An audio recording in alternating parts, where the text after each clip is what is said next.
Lémbrate desta terra que hoxe nos acolle, Galicia, terra fermosa, de xentes boas e xenerosas que quiso honrarte coa súa gratitude.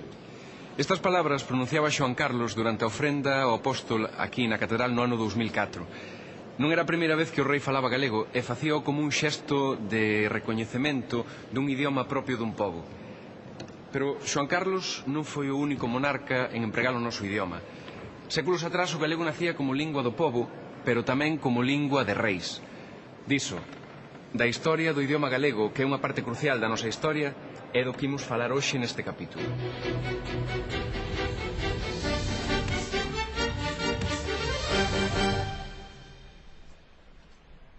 800 anos antes de que Xoán Carlos I pronunciara aquelas verbas en galego, outro rei, Afonso X o Sabio, compoñía unha das obras mestras da nosa literatura. Aquí, na Biblioteca do Escorial, gárdase como un dos seus maiores tesouros un dos códices das cantigas de Santa María. Este códice contén 417 cantigas escritas en galego-portugués, ilustradas con miniaturas e con notación musical. A maioría das cantigas relatan milagres sucedidos coa intervención da Virxe María. Pero esta obra cume do galego-portugués, composta no século XIII, e sobre todo o seu autor Alfonso X o Sabio, tamén van exemplificar un dos paradoxos da historia de Galicia.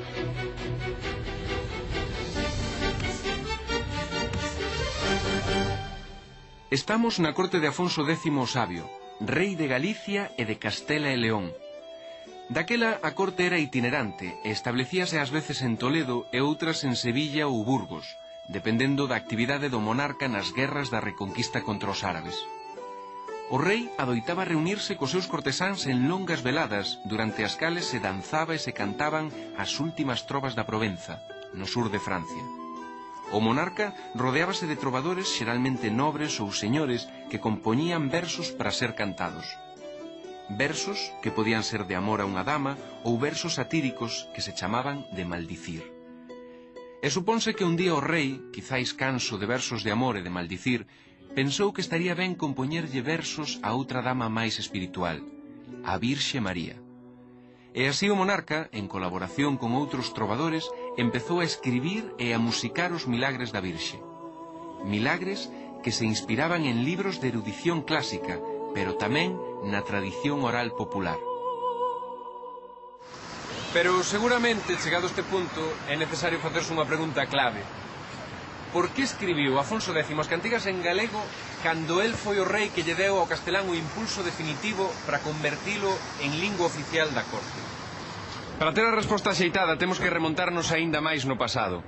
Sobre o ano 900, o territorio da actual Galicia, o norte de Portugal, Asturias e León formaban unha unidade fronte aos árabes que ocupaban unha gran parte da península ibérica.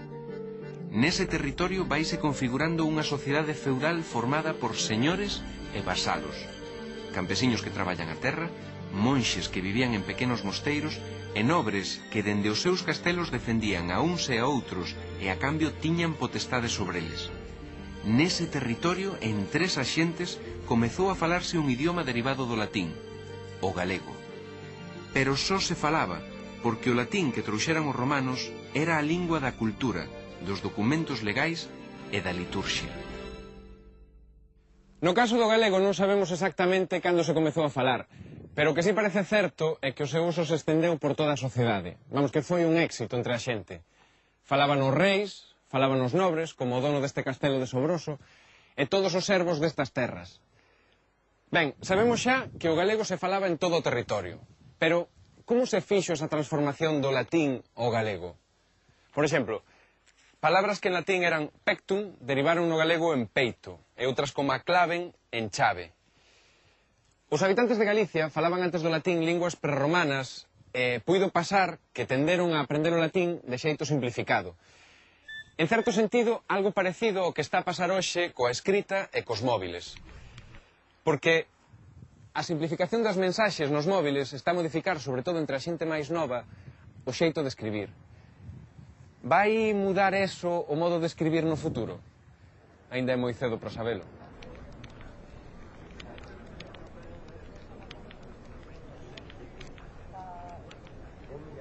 Perdón. A partir do século XI, Compostela constitúe un importante centro relixioso, político e cultural. Inicia a época de esplendor do Camiño de Santiago e da arte románica, e a través do camiño vai chegar a Galicia xentes e ideas de toda Europa. Colas de peregrinos e turistas seguen agardando para visitar a catedral, pero son moitas menos as persoas que se achegan ao Panteón Real, que está na entrada do Museo da Catedral. Aquí están enterrados Fernando II e Afonso VIII, reis de Galicia e León. E isto non é anecdótico.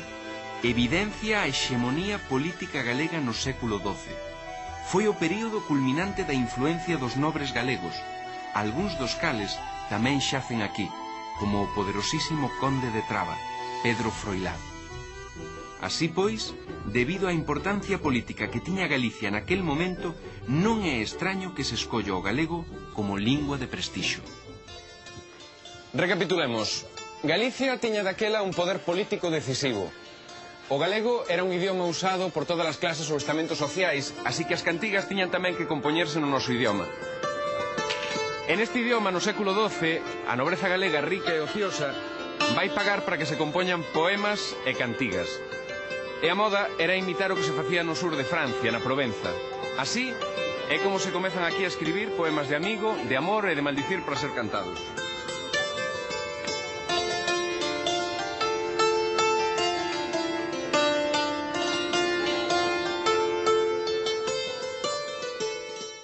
Estamos no Palacio da Axuda, preto de Lisboa, un palacio que durante o século XIX foi a sede da monarquía portuguesa ata a chegada da República en 1910. Estamos aquí para visitar a Biblioteca de Axuda e localizar un manuscrito que ten tanta importancia para a lingua portuguesa como para a galega, que eran a mesma nun principio.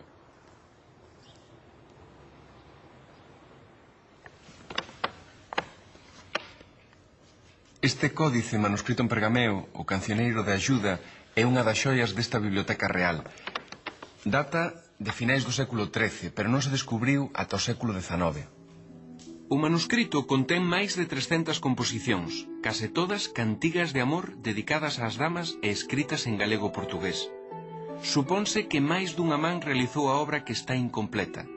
Hai espazos en branco que se creen destinados á anotación musical. Tampouco aparecen os nomes dos autores dos poemas. Non obstante, os estudosos por comparación con textos de outros códices identifican máis de 38 poetas diferentes, galegos e portugueses, nomes como Paio Soares, Paio Gómez Chariño, Martín Soares.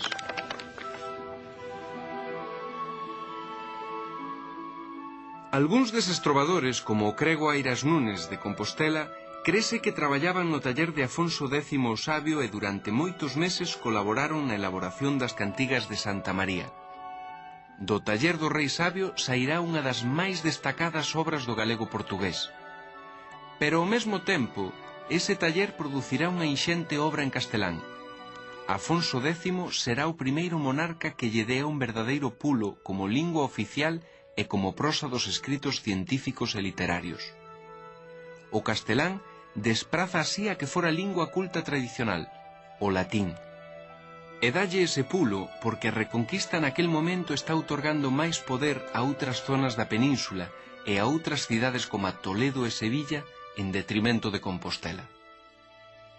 Afonso X, autor dunha obra cume do galego, foi tamén o gran valedor do castelán, ata daquela unha lingua de menor prestixio que o galego. Pero hai algo máis que non debemos deixar de contar. Este río Miño que hoxe separa Galicia de Portugal, durante moitos séculos na Idade Media non constituíu fronteira ningunha, e o que se falaba a un lado e a outro era o mesmo idioma das cantigas, o galego-portugués. Pero no século XII as loitas nobiliarias acaban coa escisión do norte de Portugal, que ata daquela era só un condado integrado no reino de Galicia e León. En 1139, o nobre portugués Afonso Henriques proclámase rei de Portugal. E isto é un feito de enorme trascendencia para a nosa lingua. Por qué? Porque o portugués por un lado e o castelán por outro vanse asentar como idiomas oficiais de dous reinos independentes. Galicia vai comezar a perder poder na corte e o galego progresivamente vai perder a súa influencia e a presenza na escrita na mesma medida que Galicia perde poder.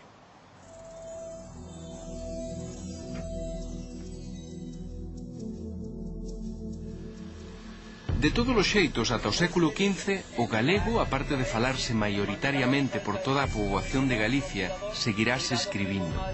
Escríbense crónicas e historias e emprégase en documentos non literarios, agás nos reais.